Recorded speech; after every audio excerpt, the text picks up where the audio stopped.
Hello everybody, Christian from Treasure Town here, and today we're going to be speaking about the 1981D Susan B. Anthony dollar, going over the ones that are going to be a lot more valuable than the rest, and that's going to mostly rely on conditional rarity, but we'll also talk about some mint errors as well as a general history of the coin, which I always think it's good to have some context. So the Susan B. Anthony dollars got phased in 1979 to 1981, and then they came back for 1 year in 1999 just to have supply ahead of a ramp up of the Sacagawea dollar in 2000, but initially 1979 they were making tons of these. By 1981, where we're at now, the mintages probably dropped to 1% of what they were initially. All three of these mint marks are going to have PD and S below 3.5 million produced. Now, Susan B. Anthony gets commemorated on these coins. She's the first U.S. woman citizen on a coin in the States, behind Isabella II in 1893 of Spain, the Queen. But Susan B. Anthony was instrumental in the women's right to vote, passing the 19th Amendment, and then also some anti-slavery sort of activism in her younger years. This coin was pretty well needed at the time, or so they thought, because they had much larger Eisenhower dollars that just were not practical for use, but these would cost less than reprinting a bunch of paper currency, because it would last 10 times or more, better being used in circulation. But they ended up getting confused with quarters, and people hoarded them thinking that they were rare when they were really not that rare, though this one might be one of the slightly better dates. It is a tough date, if you look at the mintages, just because of how few were made, but often people are looking at the conditional rarity, and this has some of that aspect, but less so than something like the P or S mints of 1981, where they just had a lot more bag marks, and you're going to be looking sort of in the cheek and the high points of the hair. There's less than probably 400 available in Mint State 67, and there's few above that. But that's sort of going to be the grade where you want to look for them.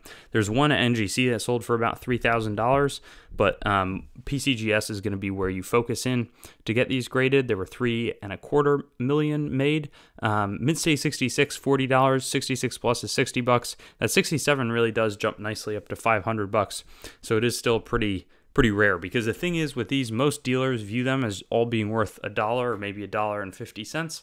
So if you can cherry pick a nice batch of them that somebody collected or something and didn't think to get certified, I've seen plenty of Mint State 65, certainly a few 66 out there raw.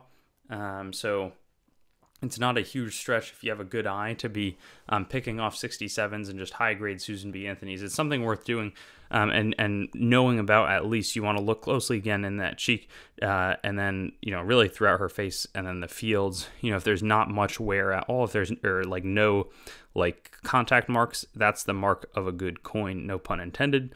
I'll also show you a few mint errors, not from this date, but just from the general series, because they were so close. This is a straight clip, so either it was on the side or the end of the planchet, like the planchet roll, the sheet of metal that the planchets are cut from. And anyways, they cut on the edge here. This one sold for $1,200 pretty recently, certified by ANAX. This one was struck 30% off center.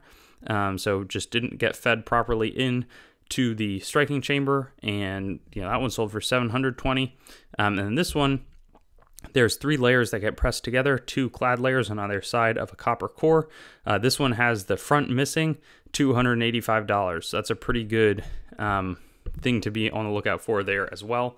There's sort of all different types of things can happen with these sort of interesting clad layer missing coins. So anyways, glad to be able to talk to you about generally Susan B. Anthony's. The thing is, most of these are still worth just $1 because they are pretty plentiful, and there's not a huge amount of collectors that hoarded them, that hoarded them and they were really collectible. A fair amount of people did hold on to them though, so it prevented it from being really valuable. 3.25 million is tiny by most estimates of a coin that gets minted, but when most of them, they're not getting melted down or discarded really, so it's struggled to become a rare coin outside of in those higher grades. Thanks for watching the video. I'd encourage you to like the video, comment, and make sure to subscribe to my channel. And I also have Facebook, Instagram, Twitter, and some other social media platforms. You can also go to my main channel website, treasuretownYT.com, to learn more about the channel and sort of stay in contact.